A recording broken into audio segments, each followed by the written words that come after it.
This is a very special day. Once again, this is Coach Neal. I'm here at the Oncolov Arena, and this is a very special situation. This was pretty much off the cuff, impromptu.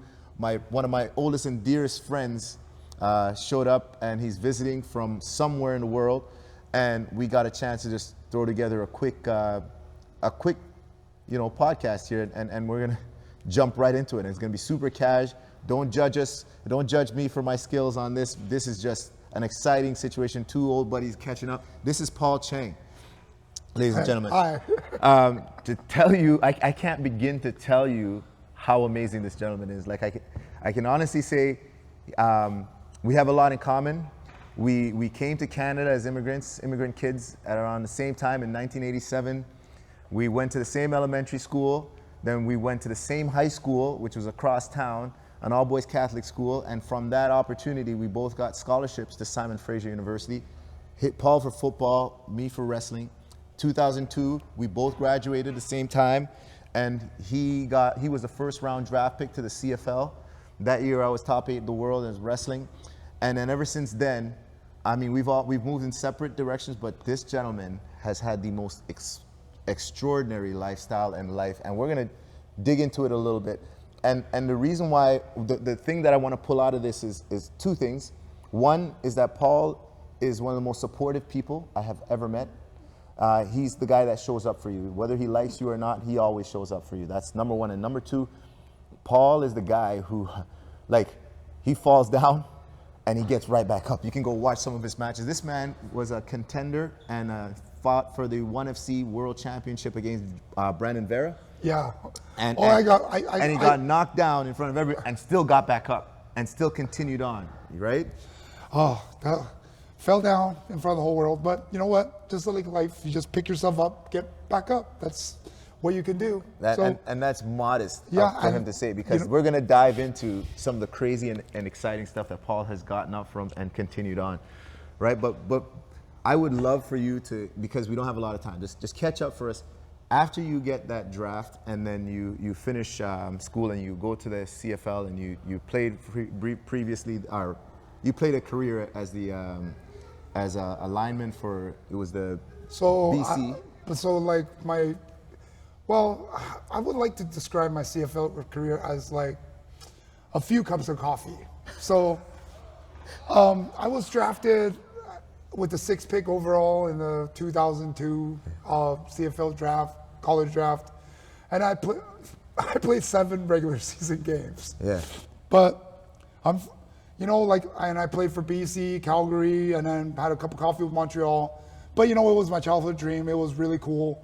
Yeah. It's something when we're kids, we aspire to.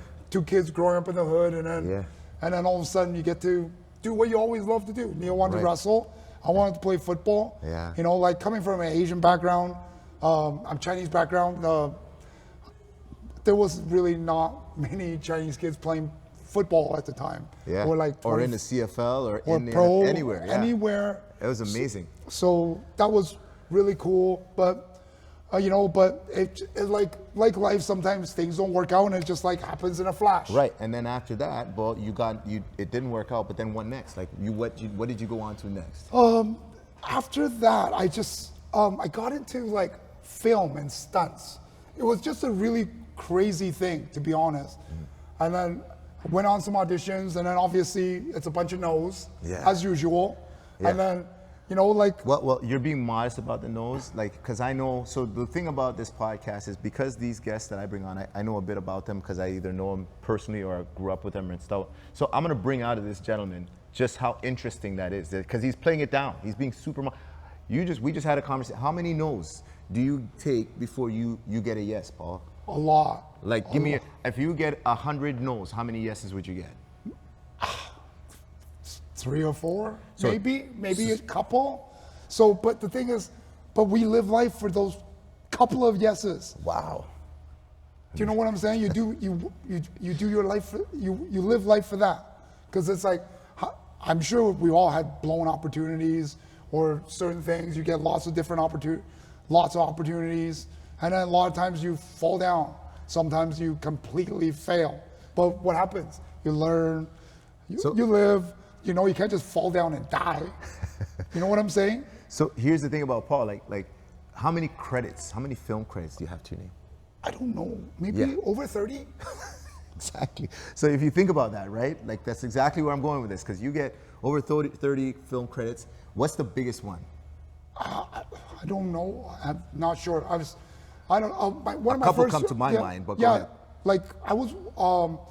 One of my first credits just was Night in Museum. So I played one of the Huns in all 3 movies. But it was a really funny story. Like I was sitting in a restaurant one day, and then just from one of the, I've been to a few auditions, met a friend of mine named Daryl Kwan, and then he was another big Asian guy, and then obviously I got to know that day or whatever the times I've met, the times we auditioned, and then one day he comes rushing into the restaurant. I remember I was sitting at Cactus Club in Brentwood Mall in Vancouver, and then he walks in and he's like, "I've been looking for you." I was like, "Looking for what?" I'm eating with my friends. He's like, "You gotta come with me now." I was like, "Okay." I guess I made an impression on him. I don't know. But I went with him across the street. There was a studio across the street. Yeah. Walked into a room. There was some guys and then a bunch of big guys. And then I guess we went in this room, and the director came out and he goes, "That guy." And then all of a sudden the next day, and I was like, and then they asked me to go in, and they made like they cast my whole body. Wow. And I was like, what is going on? And then I guess they made a wax statue. And then because I guess we're all in a museum, and there's these wax statues that come to life. So, and then that was one of my first film gigs. Yeah. So I was like, Hun in a museum. But here's the thing that's cooler than that. Like, what's the name of the guy, the star of the movie? Ben Stiller. Ben Stiller. So you're actually boys with Ben Stiller. Like you guys. I'm not saying boys. Okay, but, fair enough. But you told me stories where you hung out with him and stuff. Yeah. And then there was times, because we did 3 movies together, you know, you get an opportunity to talk to some big time movie stars. Yeah. And, you know, get to sit with, I'm sure I got to talk to Ben Stiller a little bit, a few times here and there. And then, you know, like got to hang out with Robin Williams. Wow. And I was like, you know, sometimes you're like, wow, that's Robin Williams. Yeah. You know, and it was really cool. And then, you know, like over the years, it ended up 1 movie turned into 2, 2 movies came to 3. Yeah. And I was like, wow, that was really, you know, you got to see some of the coolest things. Yeah. You know, like I would have done that for free, to be honest. And it made a couple of good checks out of it, so it was pretty nice. Right, and then, but more important than that comes from 1 yes, right? Out of, like the man tells you, he gets about 100 no's for every 3 to 5 yeses. So that to me is a huge skill that you have to learn. It's not something that you're born with, being able to handle rejection and move on and pick yourself up and continue. That's big, bro. Just from, I guess I learned all this from sports, from football, getting cut. Like, I think I got cut 5 or 6 times in the CFL. Wow. So it was like, you know, like, I at one point just didn't have any confidence anymore. And then I was like, things weren't the same. Wow. When confidence goes on an athlete, I feel like confidence is like the greatest attribute you can give an athlete. Wow. Once that's done, it's like not the same. But at the same time, you know, got to pick yourself up and do something else. Right. So, and from doing those movies, I had some friends tell me, you should learn martial arts. Wow. So I was like, so I started learning martial arts. Apparently the wrong one. but you know, like I wrestled when I was a kid, and I wrestled briefly in high school and college with Neal. Yeah. So we had that, and then got into a little bit of boxing, had a few pro boxing fights. Right. And then again, I got knocked out one time. I was winning, and then things were going great, and then I fell on my face, literally. Yeah. And then I was like, I don't know if this is for me, because like some of these guys look like they have a lot of experience, and you know, as heavyweights, sometimes you could take a punch and then you throw one, and you hit the guy and he falls down. But I was like, you know, I need a lot more skill. But then all of a sudden I had a friend who ended up being my coach, Sal Ram, and then started Shout out to Clinch MMA. Clinch MMA. Yeah. And then we ended up he taught me MMA. So, and then we were like, well, and then from the wrestling I've done in the past, and a little bit of boxing I've done, and then all of a sudden I figured out, I was like, hey, if I can't stand with this guy, I could take him to the ground. Yeah. And then this might work out for me. And then guess what? You know, from those failing experiences, I found something that I was not bad at. So, and then had one MMA fight. I won. It took, and that was hard work. 3 rounds, one and only time I went 3 rounds in my whole career. It was amazing. By the way, like again, being modest, right? Some legendary 1FC fights. Just look up Paul Cheng, 1FC. You're welcome. You're welcome. That's all I can say about that. It was amazing. I don't buy a lot of people's shirts. Yes, he's my friend, but I went out right away and I wore that red shirt until it was holes all over it, bro. It was the dopest thing. No, but his US 1FC career was the best thing I've seen in a long time. Yeah. No, and then and then we're just learning. Yeah. And then you know what? Went back second fight, I got smashed. Ooh, yeah. I fought this jiu-jitsu world champion. Yeah. And then he was smaller than me. But wait. Tell them that you got it. How many days notice? And No. That was my second MMA fight. Okay. This is another story that I'm telling. Wow. Okay. Sorry. So I got smashed, and then I was like, and then I was a bigger man, and I was like, this guy can't beat me. And then what's this jiu-jitsu thing he was talking about? And then you know, I was like, I was a collegiate level wrestler, not a great one, but okay. Or not good, but at least I wrestled in college. Yeah. I can say that, right? Yes, you can say that. 100%. Yeah. And then after you know what? I've never been. I don't know how to put this in a like politically correct way, but I'm like. Oh, don't worry about the political correct. Just hit it. Drop it. I literally got.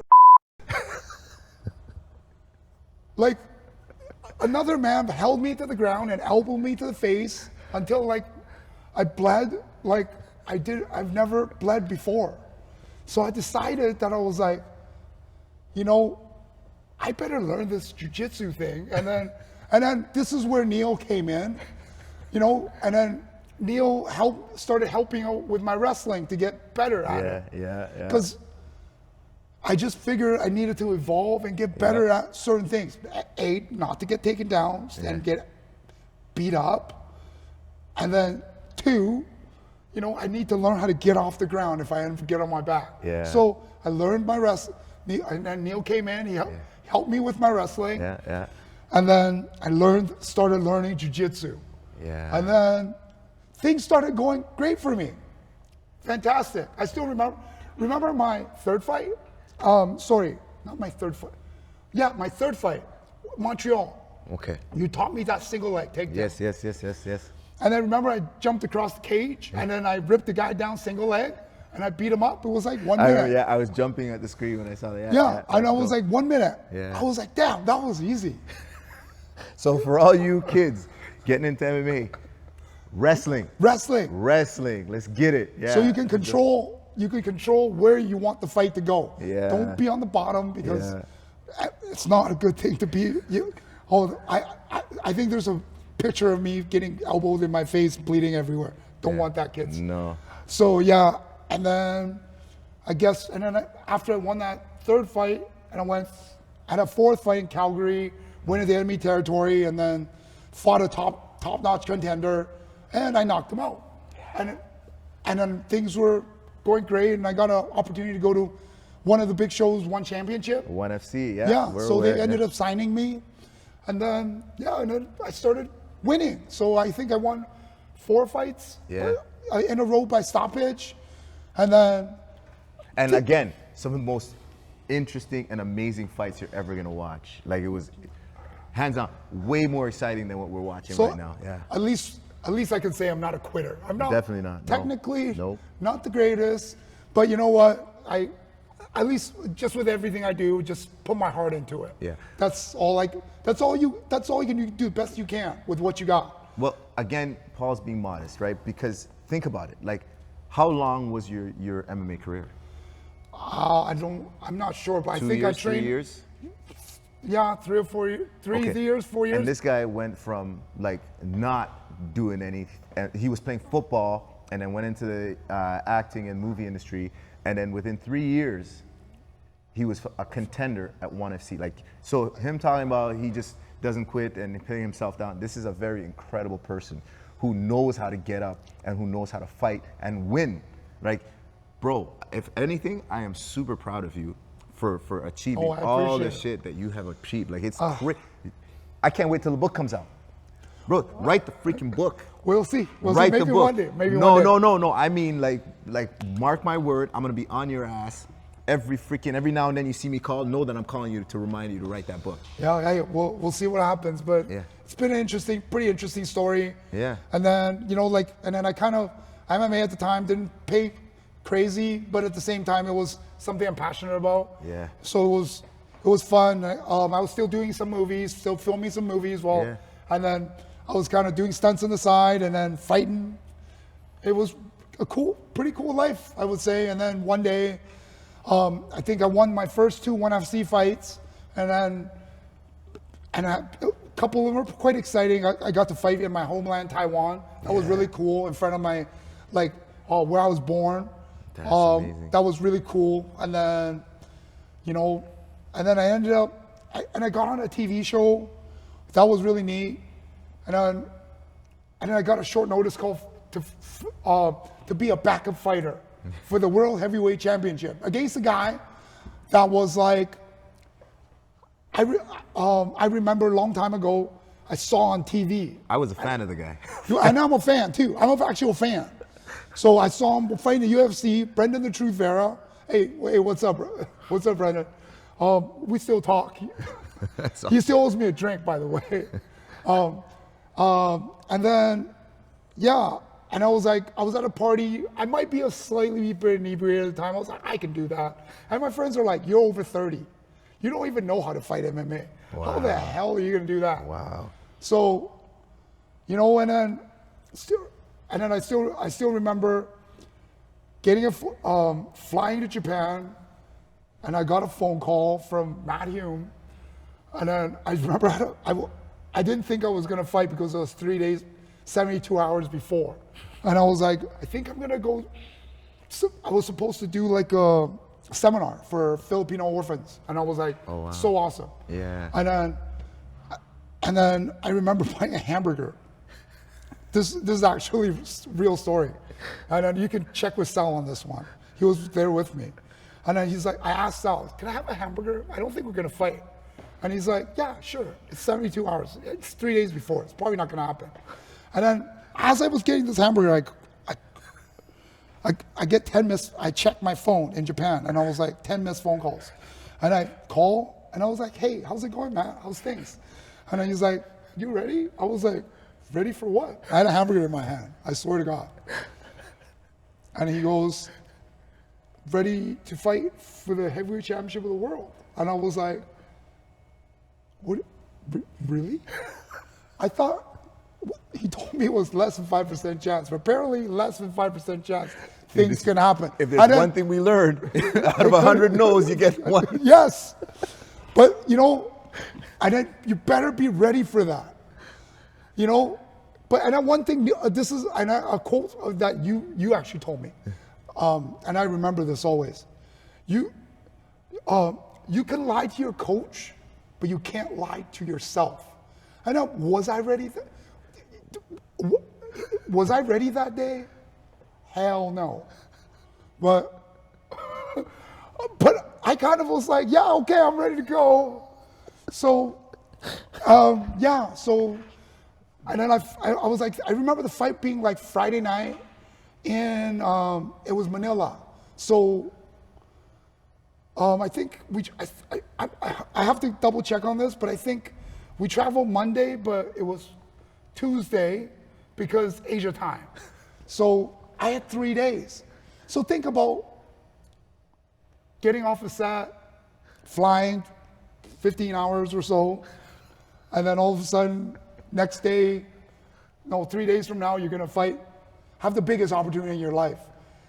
and fight for the real heavyweight championship of the world against somebody you looked up to. Yeah, that's amazing. It was crazy. I was like, sorry, I remember it was so surreal. Like I was talking to Sal about it, and at the time, I'm like, "Sal, is this real?" And so Sal and I, we were just laughing at how surreal of a moment it was. Yeah. And by the way, I still remember this. I gave my hamburger back to the lady. And then I walked away. And then I found my coach, and we ate like healthy. We ate sushi because I was technically still on a diet. Because, 5% chance can actually really happen. And ladies and gentlemen, it can really, really happen. So it happened to me. And then maybe we'll make a movie out of this one day. Well, hell yeah.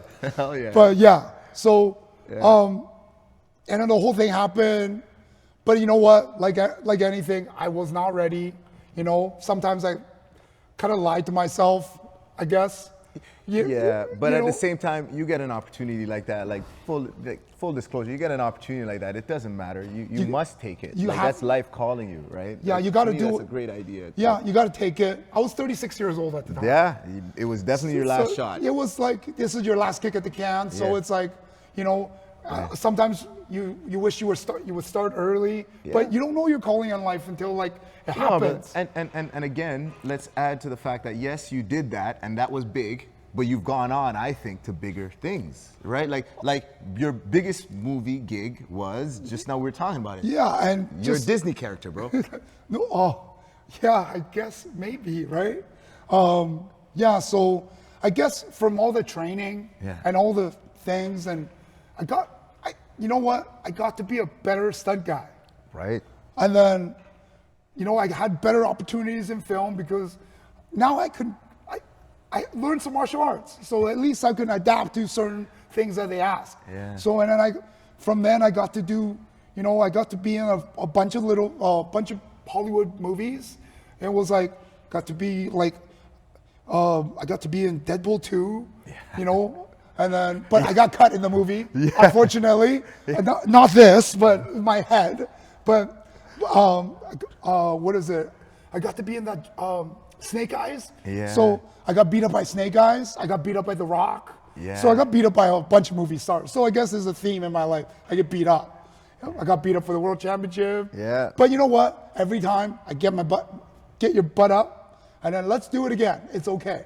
Yeah. So like why to like pandemic, things happening. Yeah. And then, man, I still remember my agent sending me an audition, and he's like, and I was like, what is this pirate thing? And he's like, it's Peter Pan. And I was like, nah, I'm not gonna be. I was like, I'm not gonna be a pirate in Peter Pan. Come on, what are you talking about? And he's like, just do it. So I was like, okay. So we did one audition, and then all of a sudden I had to do another one. And then they sent me back for another one. Not much of an actor, but now I'm getting better. I have a coach, Rogi. He's been helping me a lot, so things are getting better. And then we did this monologue, trained for it, did it, and then all of a sudden one day I was like, hey, you got it. So I played this character named Scrimshaw Sam in the new Peter Pan and Wendy movie. Wow. And then it's on Disney Plus, by the way. Go check it out. Definitely. Yeah, and then so I was like, so I became this immigrant kid that lived in the ghetto. Yeah. And then watching, got to watch Peter Pan in the cartoon. So, the movie's out, so I guess I can talk about it. Long time ago. So, remember the epic scene when Hook was in the Tic-Tac Croc's mouth? Yeah. I save Hook. I'm the Chinese kid that got to save Captain Hook. Wow. And it was Jude Law. So I got to hang out with Jude Law for a few months on set. That was really neat. And then all these guys been fantastic. And then, so it's small. It's a small part, few lines, but I got a cool action. So it was fantastic. But still a dream. Think about it. Think about anyone as a kid. Yeah. If you were like under 10 years old and you get to go spend 3.5 months in the Neverland, 100%. I'd be like, sign me up. Yeah. So that was really cool. And, things are progressing. We had the actor strike. Yeah. And then I'm glad that the SAG strike is over and the writer strike is over. So back to work soon. So wish me luck, and hopefully I'll be, you'll see this ugly mug in a few more movies. Well, the best part about that is you're always leveling up, Paul. Like you learn, you get knocked down, and he learns, and then he levels up, and then he goes back at it, and he just keeps on getting better and better. I can't tell you how amazing of how amazing of a life this guy's had, and how exciting it's been, and the amount of success he's had. Yeah, you have failures, but I actually just saw this thing, this Michael Jordan thing today, where he said your losses are a part of your wins.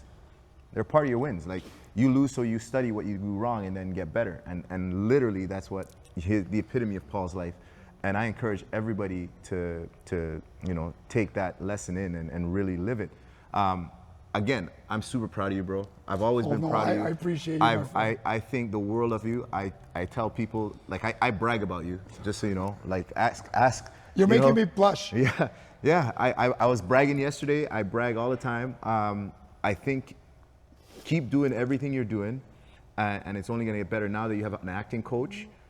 There's no doubt in my mind, like, within the next couple of years, we're gonna see him as a big star, right beside The Rock and all that stuff. Yeah, no, you never know. I'm saying it. Never know. But I fall down really good. I'll make you a friendly bet.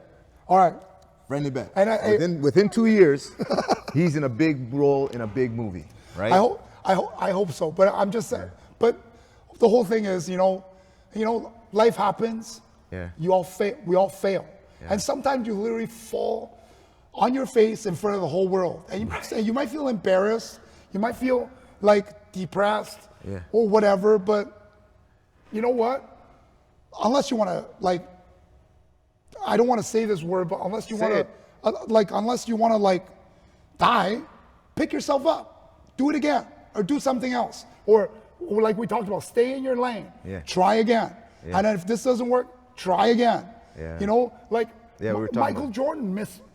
Got cut. Yeah, he got cut. He got cut, and also he probably made 50% or 60% of his shots. Not even, maybe. And then in baseball, if you go up a bat 10 times, you hit the ball 3 times, and you fail 7 times, you're great.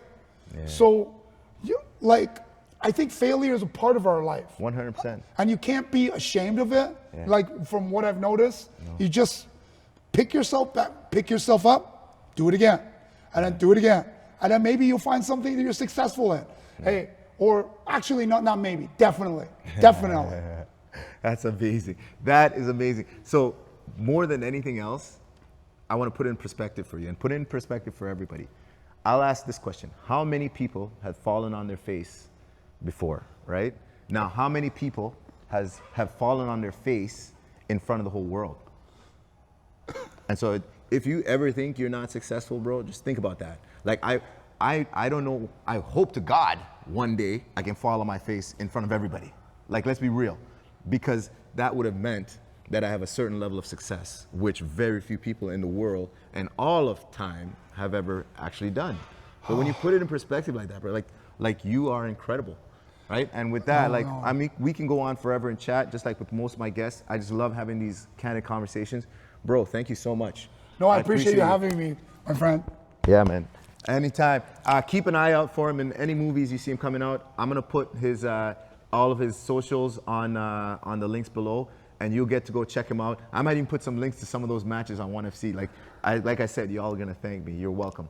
Thank you so much, brother. No, I appreciate you, brother. All right. Take care. And that's a wrap. Thank you.